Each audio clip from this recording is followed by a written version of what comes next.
नमस्कार, मैं राजगुरु भक्ति भावेश भाई। जीआईटी ग्रीष्मोत्सव में आयोजित 8 स्पर्धाओं में से मैंने एक स्पर्धा में भाग लिया है, जो है वक्तृत्व स्पर्धा, जिसमें मेरा विषय है संयुक्त कुटुंब विभक्त कुटुंब। जब चिड़िया के बच्चे उड़ना सीख जाते हैं, तब घोंसला छोड़ कहीं दूर उड़ जाते हैं। ठीक वैसे ही बच्चे बड़े होते ही अपने पैरों पर खड़े हो जाते हैं, अपनी दुनिया कहीं और बसा लेते हैं। आजकल एकल परिवारों की संख्या इतनी बढ़ गई है कि संयुक्त परिवार पूरी तरह से ही खत्म होते जा रहे हैं। जब आप एक संयुक्त परिवार में रहते हैं और घर में जब छोटा बच्चा रोता है, तब दादी दौड़ कर आती है, शायद इसका पेट दुख रहा होगा, ऐसा कहकर पेट पर हींग लगा देती है और चाची कहती है कि लाओ, मैं इसकी गर्म पानी से सिकाई कर देती हूँ, इसको थोड़ा आराम मिलेगा। अचानक से बुआ आती है और कहती है कि लाओ, मैं इसको बाहर घुमा कर लाती हूँ। भाभी, आप आराम से सो जाइए। ये एहसास, ये दिलासा, ये प्यार, ये आश्वासन भला एकल परिवार में मिल सकता है? ना जाने कितने रिश्ते खत्म कर दिए इस ब्रह्म ने कि मैं ही सही हूँ, सिर्फ मैं ही सही हूँ। जब एकल परिवार में रात को बच्चा रोता है, तब पति अपनी पत्नी से कहता है कि तुम इसे संभालो, मुझे सुबह काम पर जाना है। तब पत्नी कहती है कि आपकी भी जिम्मेदारी है, आप इसे संभालिए, हमेशा मैं ही संभालती हूँ। और इस बात पर दोनों के बीच टकराव शुरू हो जाता है। बच्चा रोता रहता है और पति पत्नी झगड़ते रहते हैं। ये होता है एकल परिवार में। एकल परिवार में जिम्मेदारियों का बोझ बहुत ज्यादा होता है, तो निभाना भी मुश्किल हो जाता है। बच्चों को बड़ा करना, उन्हें सही संस्कार देना, घर को संभालना, जब ये सारी जिम्मेदारियां सर पे आ जाती है ना, तो मुश्किल हो जाती है जिंदगी। जबकि संयुक्त परिवार में जिम्मेदारियां बंट जाने से उनको निभाना भी आसान हो जाता है। कुछ लोग ये कहते हैं कि संयुक्त परिवार में आजादी नहीं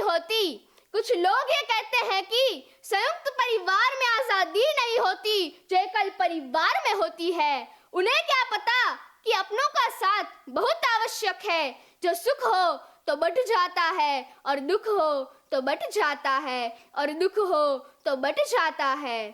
पिछले कुछ समय से ये मानसिकता बन गई है कि एकल परिवार ज्यादा अच्छे होते हैं। अपनी घर की बेटी के लिए परिवार वाले रिश्ते ढूंढते हैं तो ये देखते हैं कि लड़का अकेला रहता हो और उनका परिवार कहीं और रहता हो, क्योंकि उनकी बेटी शादी करके अपने पति के साथ वहां जाए तो आजादी से रहेगी, उसे कोई बंधन नहीं होगा, घर के काम का भी कोई बोझ नहीं होगा। लेकिन वो ये भूल जाते हैं कि उनकी बेटी वहां पर अकेली रहेगी, घर की जिम्मेदारी वह अकेली ही उठाएगी। यदि उस पर या उसके पति पर कोई मुसीबत आती है तो वह अकेली कैसे मैनेज करेगी? उसका साथ देने वाला वहां पर कोई नहीं होगा। जबकि संयुक्त परिवार में जिम्मेदारियां बढ़ जाने से उनको निभाना भी आसान हो जाता है। मिट्टी का मटका और परिवार की कीमत सिर्फ बनाने वालों को ही पता होती है। तोड़ने वालों को क्या पता परिवार की क्या कीमत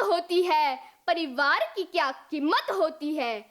जो बच्चे दादा दादी से कहानियां, उनके जमाने के किस्से सुनकर बड़े होते हैं ना, वो बच्चे दुनिया की हर समस्या का सामना करने के लिए तैयार होते हैं, क्योंकि दादा दादी वो घनेरा वट वृक्ष है जो आंधी या तूफान का डटकर सामना करता है, अपने पनाह में आए हुए पंछी के घोंसले की रक्षा करता है। अंत में पंक्ति के साथ अपने वक्तव्य को समाप्त करूंगी। पेड़ से गिरा एक पत्ता, हंसकर वह बोला, हाश, बंधन से हुआ मैं आजाद। सुख तो घड़ी भर का ही होता है, ये कौन समझाए इसको। सुख तो घड़ी भर का ही होता है, ये कौन समझाए इसको। जब जानवरों के पैरों तले कुचला गया वह, तब उस पीड़ा तले बहुत पछताया वह। पेड़ से जुड़े रहने का एहसास हुआ उसको तब, एहसास हुआ उसको तब। धन्यवाद।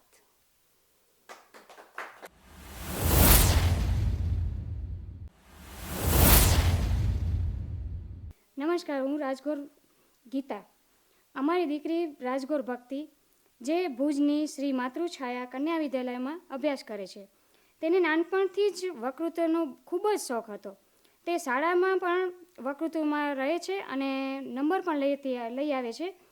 અને હમણાં 2 વર્ષથી જે GIT ગ્રીષ્મોત્સવનું આયોજન થાય છે, તે સ્પર્ધામાં રાજગોર ભક્તિનો 2 વખત પ્રથમ ક્રમાંક મેળવેલ છે વક્તૃત્વમાં.